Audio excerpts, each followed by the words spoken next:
demais irmãos se assentam e chegam à sala, nós vamos dando início então à nossa aula de escola dominical desse domingo. Eu sou o pastor Jonathan Hack, um dos professores, colaboradores da aula aqui no templo, junto com o reverendo Arival e o reverendo Hernandes.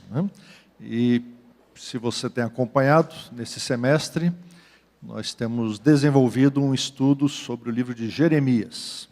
E já conversamos um pouquinho sobre a missão de Jeremias, que veio para falar tudo aquilo que Deus mandasse que ele falasse, destruindo o pecado e edificando a vida de Deus no seu povo.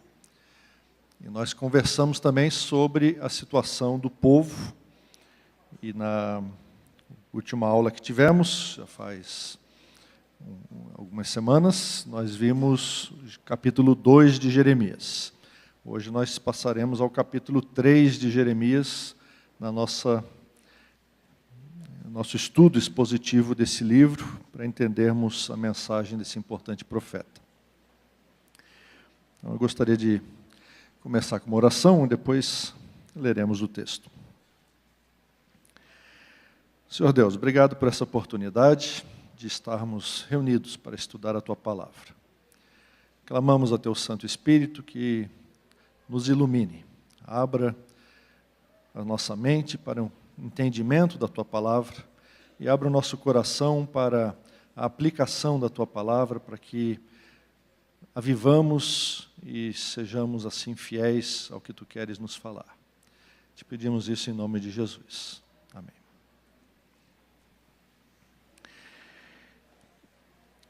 Então nós vamos começar com a leitura, capítulo 3 de Jeremias. Nós vamos ver aqui na primeira parte o problema que estava acontecendo com o povo. Nós já conhecemos um pouquinho desse contexto e algumas coisas vão se repetindo a cada capítulo, obviamente, nesse livro, porque a mensagem de Jeremias ela é unificada. Mas, de qualquer maneira, vamos revisar algumas das coisas que são faladas aqui. Então, nós vamos começar lendo Jeremias 3, os versículos 1 a 5.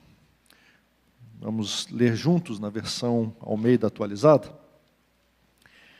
Se um homem repudiar a sua mulher, e ela o deixar e tomar outro marido, porventura aquele tornará a ela? Não se poluiria com isso de todo aquela terra? Ora, tu te prostituíste com muitos amantes, mas ainda assim torna para mim, diz o Senhor. Levanta os olhos aos altos desnudos e vê, onde não te prostituíste? Nos caminhos te assentavas à espera deles, como o arábio no deserto. Assim poluíste a terra com as tuas devassidões e com a tua malícia, pelo que foram retiradas as chuvas, e não houve chuva serôdia. Mas tu tens a fronte de prostituta, e não queres ter vergonha. Não é fato que agora mesmo tu me invocas, dizendo, Pai meu, tu és o amigo da minha mocidade? Conservarás para sempre a tua ira? Ou a reterás até o fim? Sim, assim me falas, mas cometes maldade a mais não poder. Até aí. Vamos começar examinando esses versículos para entender qual é o problema, o que Jeremias está falando ao povo. Jeremias profetiza na época do rei Josias, ali no versículo 6, ele já faz essa referência ao rei Josias, que estava tentando recuperar o fervor religioso, a correta devoção do povo de Judá ao Senhor Deus. Após tudo aquilo que o rei Manassés tinha feito, Manassés foi um rei anterior que seduziu o povo para o mal e fez coisas terríveis. Ele agiu de uma maneira tão ruim que o historiador que escreveu o livro lá de Reis, um historiador profético, ele fala que não teve nenhum outro rei pior do que Manassés. E mesmo com a reforma de Josias, a situação não mudou tanto assim, porque a maldade estava já impregnada no povo. Eles fizeram coisas terríveis, coisas piores do que os povos pagãos ao seu redor. Então, é isso que Jeremias começa a trazer aqui nesse problema, né? A gente começa a olhar aqui, versículo 1, ele já diz assim, Deus está dizendo, né? É a palavra de Deus para o povo. E Deus está dizendo para o povo, tu te prostituíste com muitos amantes. Né? Deus está falando que o povo era um povo adúltero, né? Óbvio, é uma referência conjugal, e nós sabemos que nos profetas, eles fazem essa analogia entre o relacionamento espiritual entre Deus e o seu povo, e o relacionamento conjugal entre um marido e sua esposa. E Deus está aqui então dizendo que o seu povo, como esposa, era uma esposa infiel, era uma esposa que buscava muitos amantes. E já é difícil aceitar uma traição, né, da esposa, mas o versículo fala que são muitos amantes. No versículo 2, Deus ainda é mais incisivo, ele diz, levanta os olhos, né, aos montes, aos altos desnudos, ou seja, os montes até que já estavam gastos, a grama estava gasta, a vegetação estava gasta, ele já estava desnudo por causa do uso do povo. O povo subia aos montes para adorar seus deuses, né, os ídolos. E Deus pergunta, onde não te prostituíste? Isso quer dizer que a prostituição, ou seja, a idolatria, ela estava espalhada por toda a nação, não havia uma região, um local onde o povo não estivesse idolatrando, não estivesse adorando outros deuses, não estivesse traindo o Senhor Deus. Ele diz, olha, vocês são assim, tão espalhados, né, tão frequentes na sua prostituição, que é como se estivessem lá no meio do deserto, só esperando passar um amante para poder se prostituir com ele, como o arábio fica no caminho do deserto. Então Deus usa palavras duras com relação ao seu povo, porque havia uma situação aí de idolatria, de adultério espiritual. E Deus traz correção, no versículo 3, a gente vê ali, foram retiradas as chuvas. Deus já tinha anunciado isso lá em Levítico, dizendo que ele iria reter as chuvas do céu se o seu povo não fosse obediente, como um sinal também da sua punição, da sua correção, do seu amor corretivo.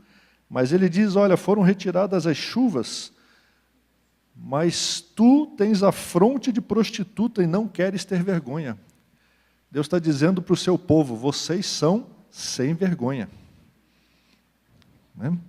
Triste ouvir isso de Deus, né? Deus está dizendo para o seu povo, naquela época, mas quero lembrar aos irmãos que quando a gente lê a palavra de Deus fala para hoje. Né? Então nós temos que pensar na situação da igreja hoje, se nós estamos vivendo essa situação. Então, realmente, o povo de Deus não tinha mais vergonha, a sua fronte, ou seja, a sua expressão, o seu semblante, era um semblante de uma prostituta que sabe que está fazendo algo imoral ou que não é correto, mas ela não vê mais problema nisso, é a maneira que ela ganha a vida. Então, o povo de Deus estava sendo infiel, estava adulterando espiritualmente, mas não via mais problema nenhum nisso. Estava cauterizado. A consciência do povo de Deus já estava cauterizada. E o que é mais? Ali nos versículos 4 e 5 que lemos, ele diz assim, não é fato que vocês me invocam, dizendo, Pai meu, tu és o amigo da minha mocidade? Você consegue perceber aqui o lamento de Deus? Deus está triste, está contristado. Não? O Espírito Santo de Deus se entristece pelo nosso pecado. E Deus está dizendo, vocês fazem isso tudo, vocês adulteram com qualquer um que passa na rua, e daí vocês vêm e dizem, tu és o meu amigo íntimo, o meu esposo querido. Você aceitaria se seu cônjuge fizesse isso? Adulterasse com todas as pessoas que encontra, com quem bem quisesse, mas quisesse chegar até você com todo carinho, com todo amor, querendo dizer, você é o meu queridinho, você é minha queridinha, eu sempre te amei. Você ia dizer, Tá meio falso isso, né? Não tá certo isso. Você não está agindo de acordo com o que você está falando. As suas palavras estão cheias de falsidade, né? Ou seja, o povo procura Deus porque está percebendo que há aí uma punição, a chuva foi retida, e o povo procura e diz: Deus, você vai conservar para sempre a tua ira? Você vai ficar zangado conosco? Por quê, né, Deus? E Deus está dizendo para o povo: vocês me falam assim, vocês fazem de conta que estão me buscando, mas o versículo 5 no final diz: cometes maldade a mais não poder. As nossas ações falam mais alto do que as nossas palavras. Quantas vezes você já escutou isso, né? E as maldades, então, do povo, as maldades do povo de Deus estavam mostrando que a fala, a oração, o discurso, não era real. É um discurso falso. As pessoas vinham e oravam e pediam a Deus que tirasse a punição, porque elas o amavam, mas Deus está dizendo: vocês dizem aqui com a boca que vocês me amam, que vocês me querem, mas vocês continuam adulterando, vocês continuam fazendo tudo que está errado. Então, a gente tem que pensar um pouquinho nas nossas ações. Vamos continuar a leitura com os versículos 6 a 11. Vamos ler juntos. Disse mais o Senhor nos dias do rei Josias: viste o que fez a pérfida Israel? Foi a todo monte alto e debaixo de toda árvore frondosa, e se deu ali a toda prostituição. E depois de ela ter feito tudo isso, eu pensei que ela voltaria para mim, mas não voltou. A sua pérfida irmã Judá viu isso. Quando, por causa de tudo isso, por ter cometido adultério, eu despedi a pérfida Israel e lhe dei carta de divórcio, vi que a falsa Judá, sua irmã, não temeu, mas ela mesma se foi e se deu à prostituição. Sucedeu que, pelo ruidoso da sua prostituição, poluiu ela a terra, porque adulterou, adorando pedras e árvores. Apesar de tudo isso, não voltou de todo o coração para mim a sua falsa irmã Judá, mas fingidamente, diz o Senhor. Disse-me o Senhor: já a pérfida Israel se mostrou mais justa do que a falsa Judá. Até aí, para a nossa meditação agora. Deus está fazendo aqui um contraste. Ele está falando do reino do norte e do reino do sul. Até a época do rei Salomão, o reino, né, era apenas o reino de Israel. Com o filho de Salomão, Roboão, vocês sabem que o reino se dividiu em reino do norte, que continuou se chamando Israel, e o reino do sul, que passou a se chamar o reino de Judá. E por isso Deus faz essa comparação. E agora, na época do profeta Jeremias, ele está aqui pregando no começo do seu ministério, na época ainda do rei Josias, ou seja, nos anos 620, mais ou menos, um pouquinho para frente. E já faz um século que o reino do norte foi capturado pelos assírios. Então, o reino do norte sofreu uma punição severa de Deus. Eles pecaram, os profetas anunciaram que Deus iria trazer uma punição, proclamaram arrependimento, Israel não se arrependeu e eles foram punidos.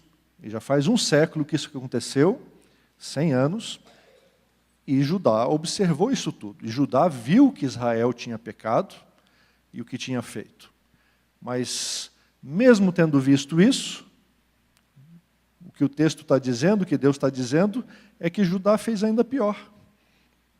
Então, ele está primeiro dizendo que Israel fez um monte de coisas erradas, foi debaixo de toda a árvore frondosa e se deu ali a toda prostituição. Ou seja, novamente usando a figura da prostituição para a idolatria, dizendo que debaixo de cada árvore, em cada monte, Israel ia adorar outros deuses, ia buscar outras fontes de auxílio. Hoje a gente não faz dessa maneira, a gente não vai adorar um ídolo, uma imagem, debaixo de uma árvore, mas a gente continua buscando outras fontes de auxílio que não o nosso Senhor Deus. Nós nos apegamos aos nossos próprios ídolos, né? Como já vamos verificar isso também. Então, Jeremias começa a falar claramente algumas coisas aqui, né? Em primeiro lugar, ele está mostrando que isso tudo que Judá estava fazendo, na época de Josias, não estava dando certo. Israel tinha cometido prostituição, adultério espiritual. Versículo 7, Deus fala, a sua pérfida irmã Judá viu isso, ou seja, o reino de Judá, viu o que Israel estava fazendo, e Deus pensou que Judá iria aprender com isso. No versículo 8 ele diz, olha, eu me divorciei de Israel. Deus odeia o divórcio, Malaquias fala. Mas ele se separou de Israel por causa do pecado, por causa da teimosia, por causa da rebeldia de Israel. E ele diz assim, a falsa Judá, sua irmã, não temeu, ali no versículo 8. Mas ela mesma se foi e se deu à prostituição. E adulterou, versículo 9, adorando pedras e árvores. Ou seja, em vez de Judá ter aprendido com a experiência da irmã mais velha, a metáfora que o profeta está usando, Judá não aprendeu nada. Judá foi e fez pior. E versículo 10, daí Deus dá o julgamento, que é o que o profeta está falando à nação. Judá não voltou de todo o coração para mim, mas fingidamente. Jeremias está trazendo uma condenação aqui pesada à proposta de reforma que estava acontecendo naquele tempo. Ele está dizendo, olha, nós estamos conseguindo arrumar algumas coisas externas. Nós estamos acertando alguns elementos do culto, nós estamos voltando a usar o livro da lei que tinha sido descoberto pelo Euquias, o sacerdote, lá no templo, mas não está funcionando. Não está funcionando por quê? Porque é uma coisa fingida. As pessoas estão participando do culto, estão voltando a adorar Javé, mas no coração elas continuam adorando outros deuses. Elas continuam buscando outros ídolos. Então a primeira fala de Jeremias aqui é que as reformas externas não adiantam se há só fingimento no coração.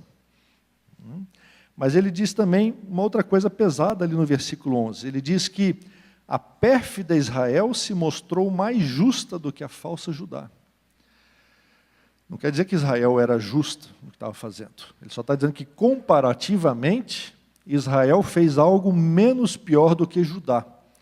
E a Bíblia apresenta outros exemplos depois, lá em Ezequiel, o próprio Jesus usou esse mesmo tipo de comparação, né, quando ele disse que as cidades do passado, elas teriam menos rigor no juízo de Deus, porque elas tiveram menos experiência, elas tiveram menos coisas para ver. E Jesus disse, olha, se as coisas que eu fiz, que eu ministrei, aqui na presença de vocês, tivessem sido feitas lá em Sodoma e Gomorra, eles tinham se convertido. Vocês têm toda essa experiência com Deus, a experiência do que está registrado na palavra de Deus, e vocês ignoram isso tudo. Então é isso que o profeta está falando aqui para Judá. Está dizendo, vocês acabaram de ver o que aconteceu com Israel, com as tribos do norte. E mesmo assim vocês estão fazendo coisas iguais e até piores. Então, quem vai ter mais rigor no juízo? Quem vem por último. Quem faz o pecado por último. Agora imagina o que Deus deve estar falando para a igreja hoje.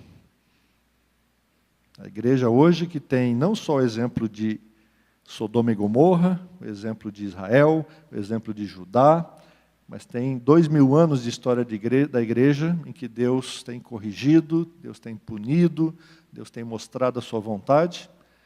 Nós temos os exemplos na vida de pessoas que a gente conhece, na nossa própria vida, mas ainda assim nós somos rebeldes, nós somos pessoas que persistem no pecado e nós precisamos converter o nosso coração. Nós precisamos aprender, porque senão nós somos piores do que Israel, nós somos piores do que Judá.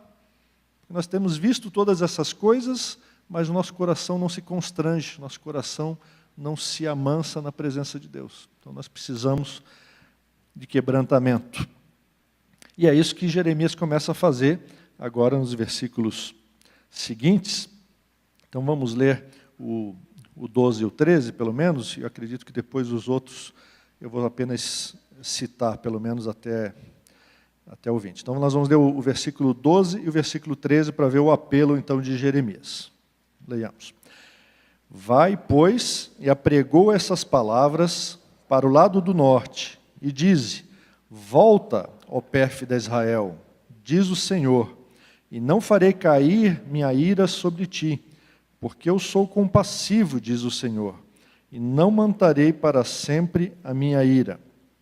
Tão somente reconhece a tua iniquidade, reconhece que transgrediste contra o Senhor teu Deus, e te prostituíste com os estranhos debaixo de toda árvore frondosa, e não deste ouvidos à minha voz, diz o Senhor. Até aí.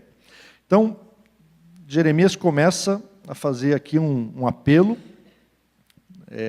começa aqui no versículo 12, vai até praticamente o versículo 20 aqui, fazendo um apelo, dizendo: Deus não é como um marido humano que vai ficar realmente irado e, como ele falou lá no versículo 1, e não vai aceitar de volta uma mulher adúltera. Deus é muito mais gracioso, Ele está acima desses nossos padrões mesquinhos, e da mesma maneira como Ele mandou o profeta Oséias amar uma mulher adúltera, uma mulher de prostituições, Ele se dispõe a amar o seu povo, Ele se dispõe a nos amar, mesmo nós sendo tão rebeldes, tão pecadores e constantemente voltando aos nossos mesmos problemas. Então a mensagem principal aqui de Jeremias é a mensagem de arrependimento. Ele fala: volta. Ele já tinha falado lá no versículo 1, torna para mim. Agora aqui no versículo 12 ele diz: volta. No versículo 14 ele diz: convertei-vos. No versículo 22 ele vai dizer: voltai, ó filhos rebeldes. Jeremias, a nossa versão Almeida, usa vários verbos diferentes, mas Jeremias está usando sempre o mesmo verbo. É um verbo que no original é o verbo chuve, é o verbo voltar, é o verbo retornar, é o verbo de fazer uma volta completa, uma meia volta completa, uma meia volta de 180 graus. Isso quer dizer que você está andando numa direção e você faz a meia volta, então você agora vai andar na direção contrária. É isso que Deus está falando para o povo. Deus está dizendo: vocês têm que voltar, vocês têm que fazer uma meia volta, porque vocês estão andando para o abismo, vocês estão andando para longe de mim, vocês estão andando errado. Então volta, faz meia volta, retorna. É isso que ele está falando. Porque vocês se viraram as costas para mim. Vocês foram para o lado errado. E Deus está chamando então ao arrependimento. E esse arrependimento, a gente tem que entender aqui, tem muita coisa sobre arrependimento na Bíblia, e esse capítulo é um capítulo que vai falar várias vezes sobre esse verbo e sobre esse arrependimento. Ele é um arrependimento que, ao mesmo tempo, larga o erro, ele abandona o pecado, mas ele precisa ter essa volta para Deus. Ou seja, significa abandonar as coisas erradas, mas se voltar para Deus e começar a praticar as coisas certas. Não adianta abandonar o vício. Você precisa abraçar a virtude. Senão vai ficar só o vazio e você vai continuar caindo no vício. Então, é isso que Jeremias está nos chamando aqui. Paulo usa uma figura, uma metáfora também muito similar, quando ele fala que a gente precisa se despir do velho homem, a gente precisa abandonar, então, o velho homem pecador, carnal, e precisamos nos revestir do novo homem. Então, esse é o arrependimento, essa é a conversão verdadeira. A gente precisa abandonar as coisas erradas, mas precisa também fazer as coisas certas. É isso que Jeremias está falando aqui. Ele começa a falar, então, lá para o lado do norte, possivelmente falando para aqueles que já estavam espalhados, os israelitas, as tribos do norte, e dizendo para eles que eles precisam, apesar da correção, apesar do juízo que Deus tinha estabelecido sobre eles eles precisam se arrepender, eles precisam ouvir o apelo de Deus. E esse apelo vem com 2 itens importantes que a gente vê aqui no 12 e no 13. Em primeiro lugar, com uma correção sobre a nossa teologia, né? Uma correção teológica. Nós precisamos entender quem é Deus. O nosso Deus, Ele mesmo se declara, Ele diz assim: eu sou compassivo, diz o Senhor. Javé, o nosso Deus, está dizendo: eu sou compassivo, não manterei para sempre a minha ira. Graças a Deus por isso, irmãos. Porque se Deus fosse um Deus irado, fosse um Deus vingativo, nenhum de nós subsistiria na sua presença. Porque nós somos pecadores. Deus manifesta a sua ira contra o pecado, Deus pune o pecado, mas essa é a sua reação à presença do mal, essa é a sua reação ao nosso pecado. Mas do seu caráter, na sua essência, Deus é amor. Deus é graça. Deus é misericordioso. Ele diz aqui, Ele é fiel à sua aliança, Ele é compassivo. Graças a Deus por isso. E eu falo isso porque talvez você já, obviamente, soubesse disso, mas muitas pessoas acabam caindo numa conversa fiada do inimigo de Deus, e do nosso inimigo, e acham que já fizeram coisas erradas suficientes e não tem mais chance nenhuma com Deus. Algumas pessoas caem nessa ideia de que eu fiz uma coisa tão errada, tão pecaminosa, que não tem mais perdão para mim. Não tem mais solução. E Jeremias está dizendo aqui que não é assim. O nosso Deus é um Deus que chama de volta. O nosso Deus é um Deus compassivo, é um Deus que diz: volta para mim. E se você tem essa percepção no seu coração, essa convicção de pecado, de que você fez algo que não agrada a Deus, essa convicção ela vem da operação do Espírito Santo na sua vida. Porque o Evangelho de João nos diz que é o Espírito Santo que traz convicção de pecado. Ele vem para nos convencer do pecado. Ele não está nos acusando do pecado. Então essa é a diferença. O diabo é o acusador. Ele fica martelando na sua cabeça que você é pecador e não tem mais chance. O Espírito Santo, ele vem para nos convencer do pecado e, através do convencimento, nos levar ao arrependimento verdadeiro, a tristeza que produz arrependimento e vida, não a tristeza para a morte. Então, o Espírito Santo quer nos trazer de volta para Deus. E nós precisamos, então, reconhecer que Deus é compassivo e nós precisamos voltar para Ele. Crer que Ele pode nos abraçar, que Ele pode nos perdoar, pode nos lavar. Se Ele fez isso com a pérfida Israel, com a pérfida Judá, ou seja, com 2 povos, 2 partes do povo dele que eram tão perversos, tão idólatras, tão adúlteros, Ele pode fazer isso conosco também. E, obviamente, versículo 13, estabelece uma condição. Deus diz: eu quero estar com vocês. Mas pelo caráter santo de Deus, pelo caráter justo de Deus, Ele precisa punir a iniquidade. Ele precisa se colocar contra todo o mal. Então Ele precisa pedir isso para nós. Ele diz: reconhece a tua iniquidade. Versículo 13 diz, reconhece que transgrediste contra o Senhor teu Deus, que não desse ouvidos à minha voz. Dar ouvidos é obedecer. Deus está dizendo: reconhece que você não é obediente. Volta para mim, mas a primeira coisa que você tem que fazer, além de saber que Deus é misericordioso e compassivo e quer que você volte, é reconhecer o seu pecado. Se você não reconhecer que você é pecador, como é que você vai pedir perdão para Deus? Vai ser um perdão falso, vai ser fingidamente, como fez Judá. E é isso que Jeremias já falou lá no capítulo 2, que Judá estava fazendo. Judá era sem vergonha. Falava para Deus que queria voltar, mas não se arrependia do seu pecado. E dizia: não, nós não fizemos nada de errado. Por que Deus está bravo com a gente?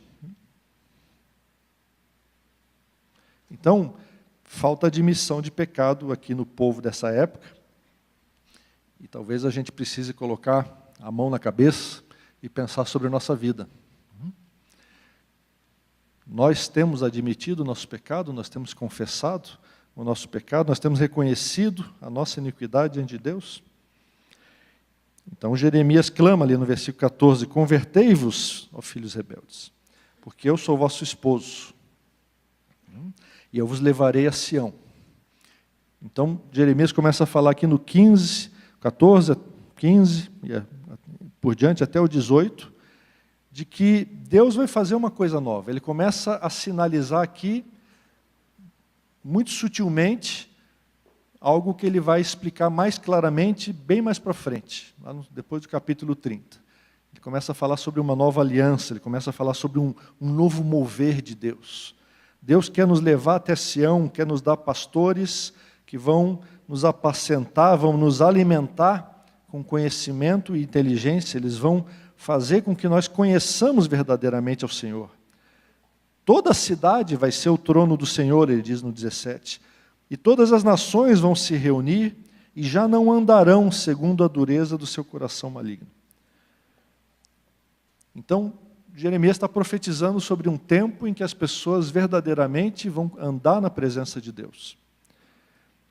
Podemos pensar aqui que ele já está se referindo à igreja do Novo Testamento, aquela obra que Deus vai fazer, a nova Sião espiritual, a nova Jerusalém, que é a igreja. Mas a gente não vê a igreja ainda glorificada como ele está apontando aqui, ou seja, uma igreja que não anda segundo a dureza do coração. Porque quando a gente olha para a igreja hoje, a gente vê muita dureza de coração.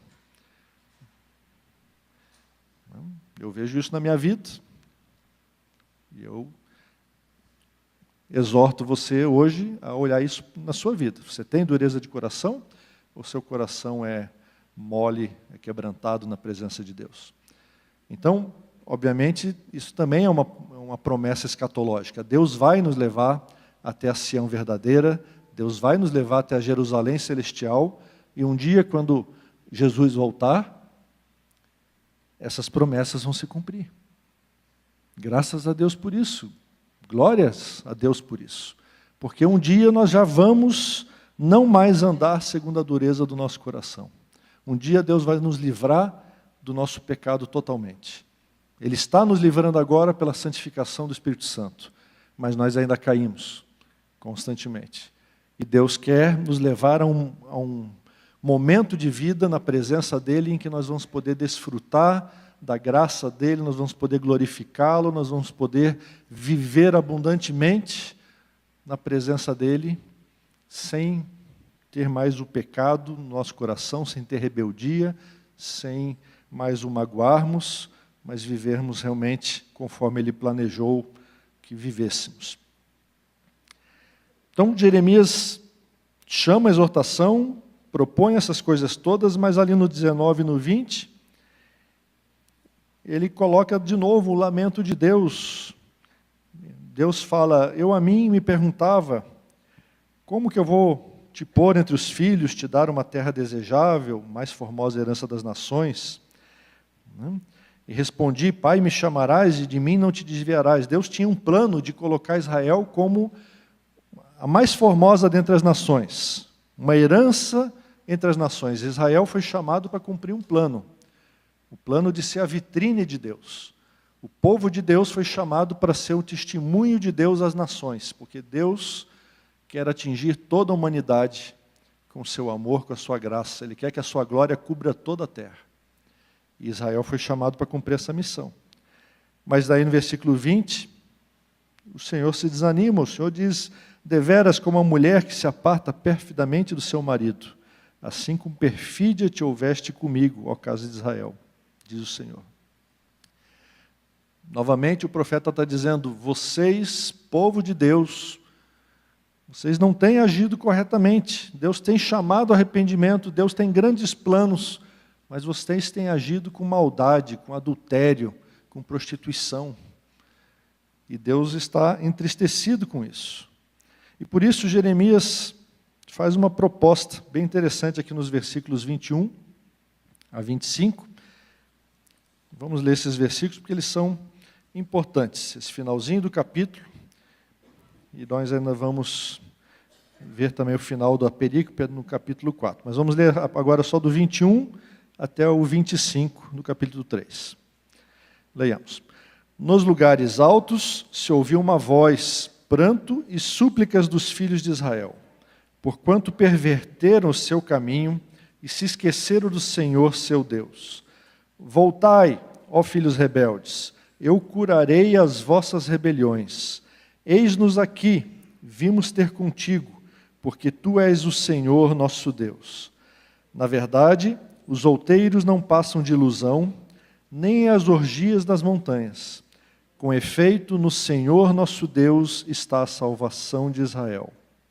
Mas a coisa vergonhosa devorou o labor de nossos pais, desde a nossa mocidade, as suas ovelhas e o seu gado, os seus filhos e as suas filhas. Deitemo-nos em nossa vergonha e cubra-nos a nossa ignomínia, porque temos pecado contra o Senhor, nosso Deus, nós e nossos pais, desde a nossa mocidade até o dia de hoje. E não demos ouvidos à voz do Senhor, nosso Deus. Até aqui. Então, Jeremias faz uma proposta. Ele propõe uma litania de confissão. Ele propõe aqui um movimento, né? É assim que os comentaristas entendem, né? Porque diante do quadro todo daquilo que estava acontecendo na nação, a percepção é de que esse arrependimento que esses versículos mostram, essa confissão, ela não aconteceu. É uma proposta do profeta que, na verdade, não foi adotada pelo povo, talvez por algumas pessoas, mas então os comentaristas expositivos desse texto entendem que Jeremias está aqui sugerindo como é que o povo pode voltar para Deus, como é que o povo pode se arrepender. E ele começa imaginando ali no versículo 21 que o povo está se lamentando pelos seus pecados. Então, para confessarmos os nossos pecados, nós precisamos aprender algumas coisas. Nós precisamos nos lamentar, nós precisamos chorar, nós precisamos suplicar a Deus, porque nós nos desviamos do nosso caminho, né? Nós nos esquecemos do Senhor, nosso Deus. Então, eles começam ali no versículo 22, depois da fala de Deus, né? Ele faz aqui uma conversa, e Deus diz: voltai, ó filhos rebeldes, eu curarei as vossas rebeliões. Então, Jeremias está mostrando aqui um caminho. Como é que você pode curar a sua rebelião? E começa com a confissão já do versículo 22. O povo deveria dizer, você deveria dizer: eis-nos aqui, vimos ter contigo, porque tu és o Senhor nosso Deus. Primeira coisa que nós precisamos fazer na nossa confissão é reconhecer que Javé é o nosso Deus. Javé é o Senhor. Nós estamos sujeitos a esse Senhor, Ele é o Deus da aliança, Ele é o Deus que tem nos chamado, e nós precisamos reconhecer: tu és o Senhor, o nosso Deus. Segundo ponto, ali no versículo 23, ele diz, o povo vai dizer: os outeiros não passam de ilusão, nem as orgias das montanhas.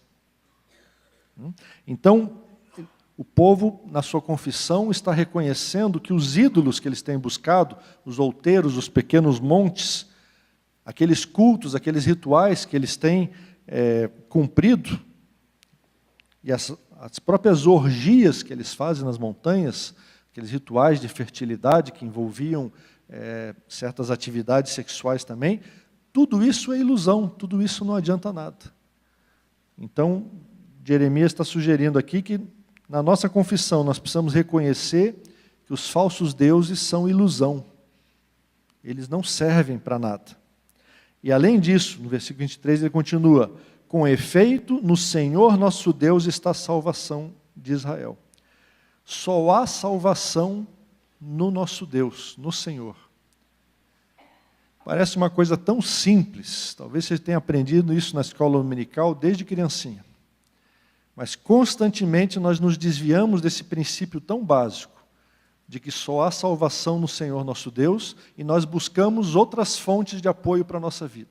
Nós passamos a confiar nas nossas riquezas, nós passamos a confiar no nosso emprego, nós passamos a confiar no nosso conhecimento acumulado, nos títulos que alcançamos na vida, nos nossos parentes, nas nossas relações, no nosso networking.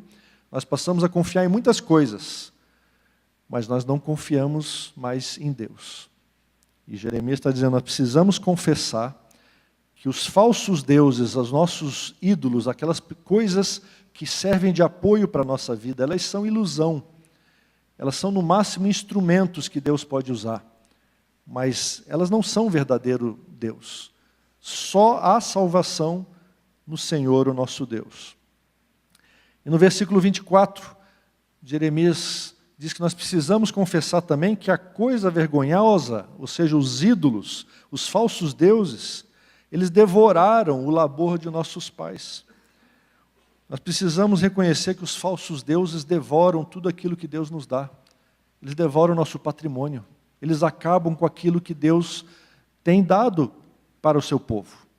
A bênção de Deus está sobre nós, mas nós vamos e adoramos outros ídolos, e esses ídolos devoram aquilo que não era para eles devorarem, porque é de Deus, é para ser bênção na sua vida.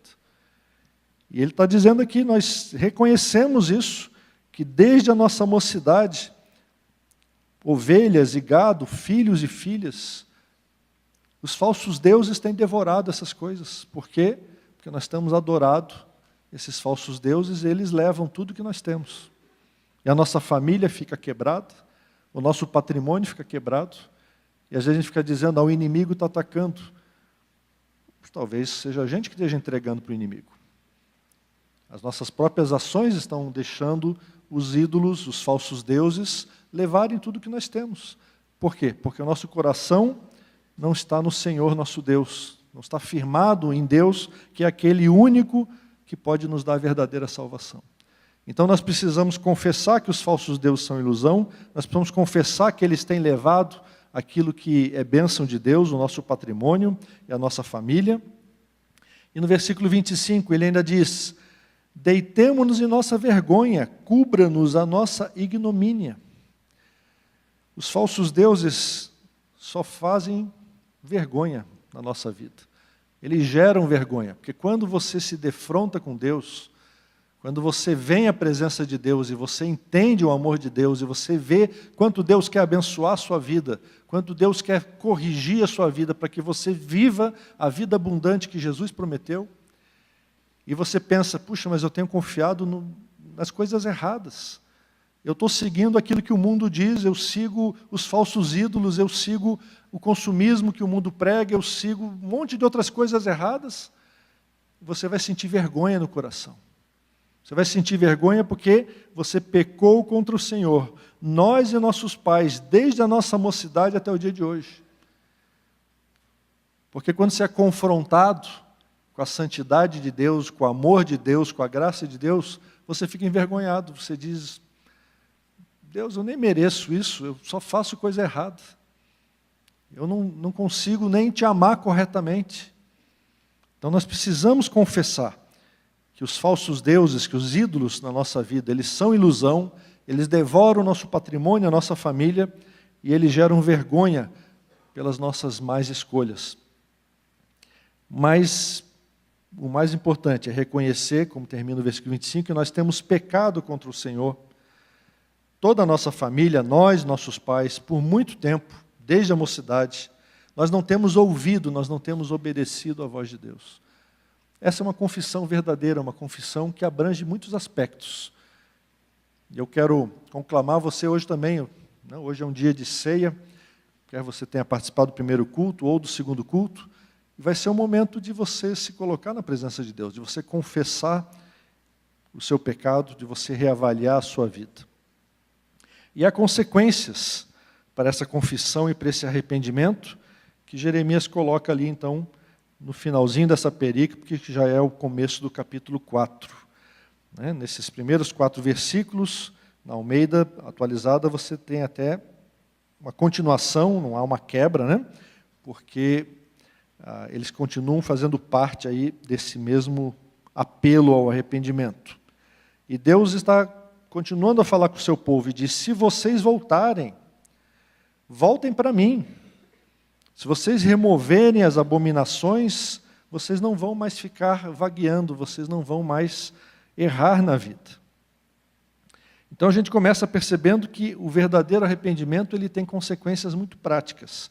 Em primeiro lugar, ele inclui a fidelidade espiritual. Nós precisamos remover as nossas abominações. Qual é a sua abominação? É isso que você precisa pensar. É isso que você precisa perguntar para Deus.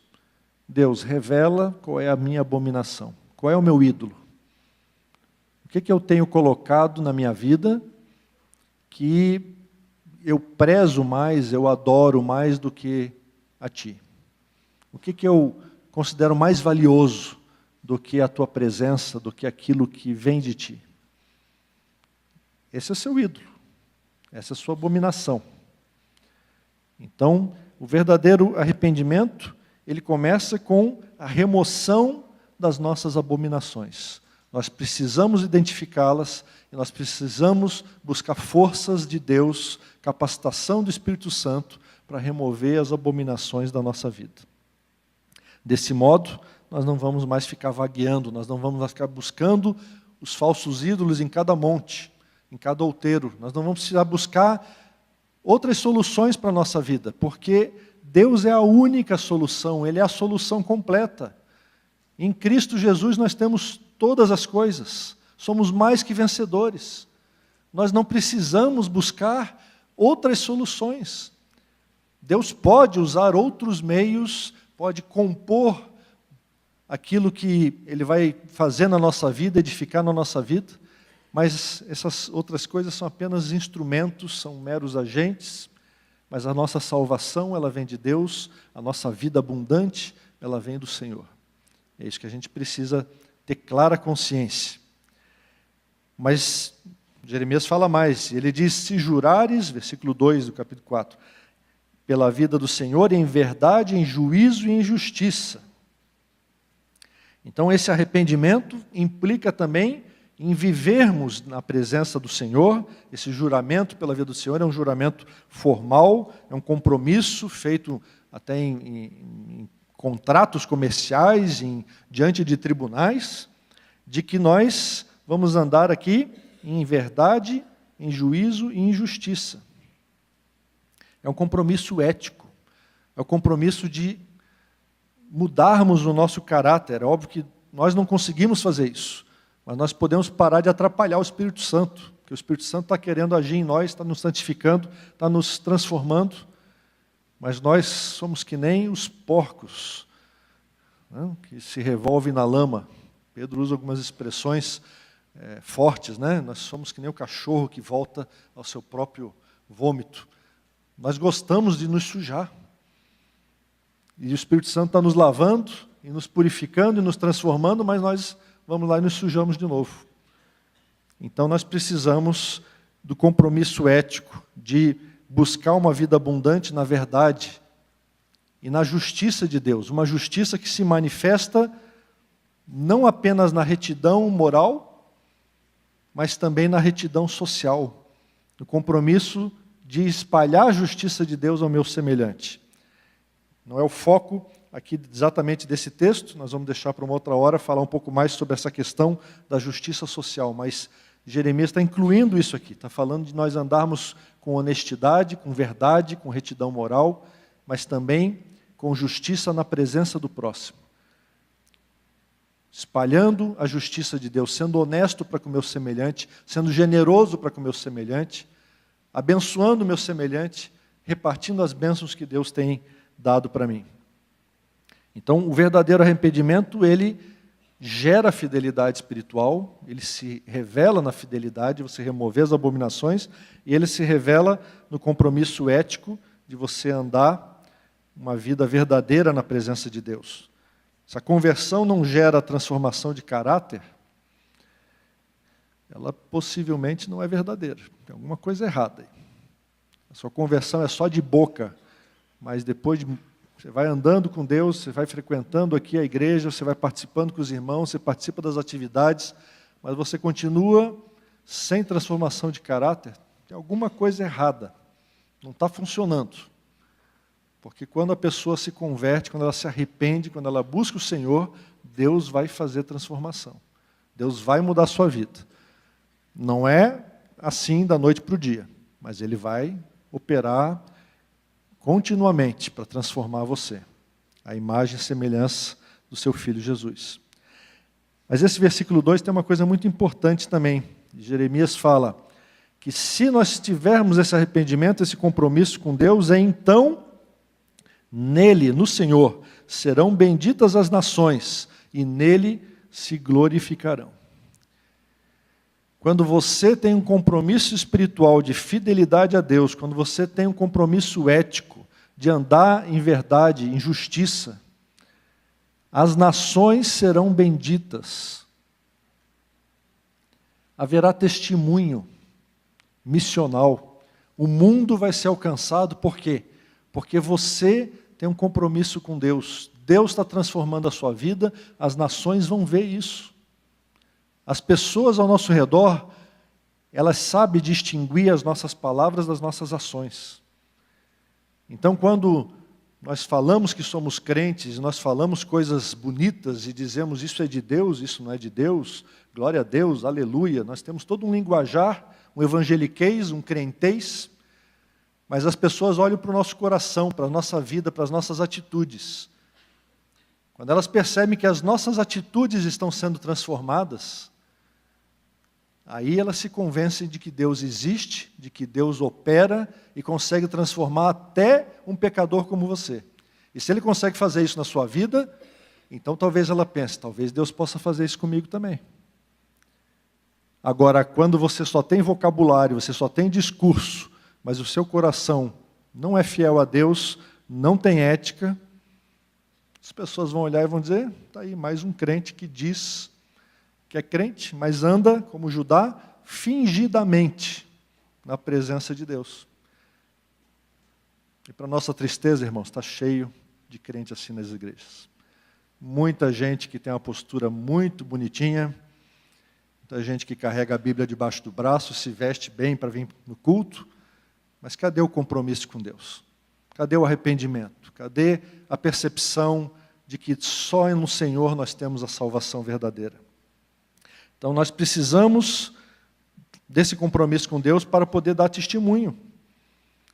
Deus sempre incluiu no seu projeto toda a humanidade, desde Abraão, quando Ele disse lá para Abraão, em ti serão benditas todas as famílias da terra.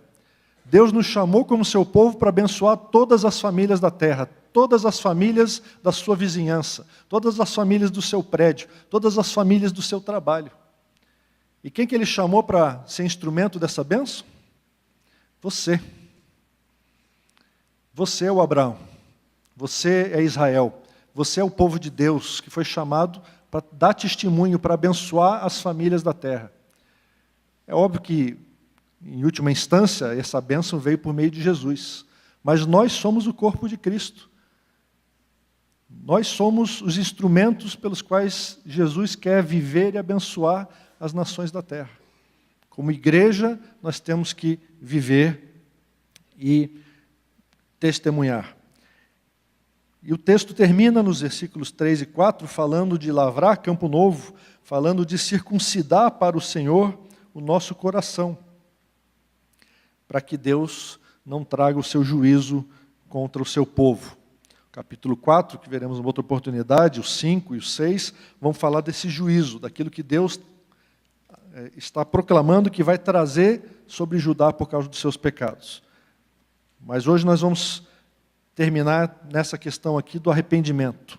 Circuncidai-vos para o Senhor, circuncidai o vosso coração. É isso que Deus está falando para nós.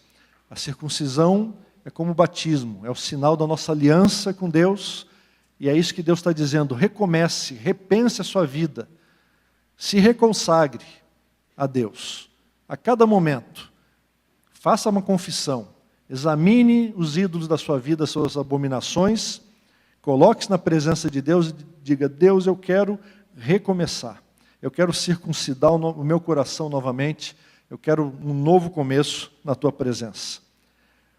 Paulo fala lá em Romanos 5, onde abundou o pecado, superabundou a graça. Glória a Deus por isso, porque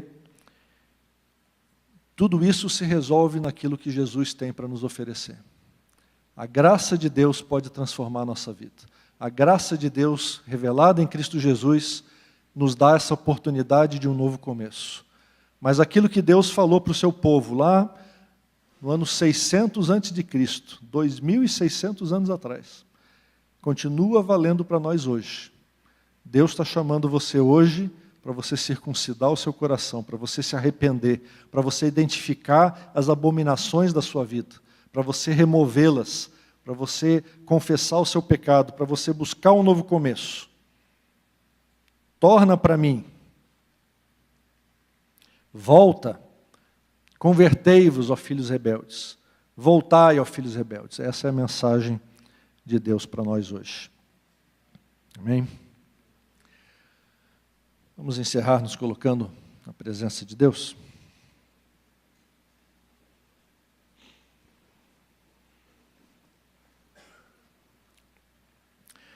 Pai querido, obrigado pela mensagem da Tua palavra, obrigado porque Tu falas duramente aos nossos corações, Tu falas com amor, exigindo de nós o arrependimento, exigindo que abandonemos o nosso pecado, os nossos ídolos, as nossas abominações. Obrigado porque Tu não desistes de nós. E aqui junto com o Teu povo reunido, eu quero confessar o nosso pecado. Nós não temos ouvido a Tua voz. Nós não temos Te obedecido como Tu queres ser obedecido. Nós temos buscado outros deuses, nós temos buscado outras fontes de satisfação. E nós queremos renunciar a essas coisas, nós queremos remover essas abominações da nossa vida. A nossa alma tem sede de Ti, ó Deus. Nós queremos viver na Tua presença. Opera agora, Senhor, com o Teu Santo Espírito em nossos corações. Tu prometeste que vais curar as nossas rebeliões. Cura, Senhor, o nosso coração. Circuncida o nosso coração novamente. Opera em nós hoje. Nós te pedimos no nome santo do Teu Filho Jesus. Amém. Muito obrigado, irmãos.